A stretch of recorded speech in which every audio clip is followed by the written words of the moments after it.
30 নম্বর প্রশ্ন, আল্লাহ ছাড়া অন্যের উদ্দেশ্যে পশু জবেহ বা কুরবানি করা ও সিজদা করা শারঈ বিধান কি?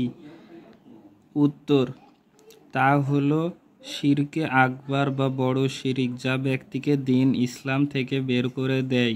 এ বিষয়ে আল্লাহ তাআলার বাণী 6 নম্বর সূরা আল আনামের 162 থেকে 63 নম্বর আয়াতে আল্লাহ তাআলা বলেন, আপনি বলুন, আমার সলাত, আমার কুরবানি ও আমার জীবন ও মরণ সব সারা বিশ্বের প্রতিপালক আল্লাহরই জন্য, তার কোনো শরীক নেই।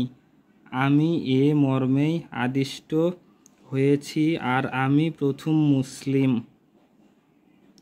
নুসুকি অর্থ আমার কুরবানি।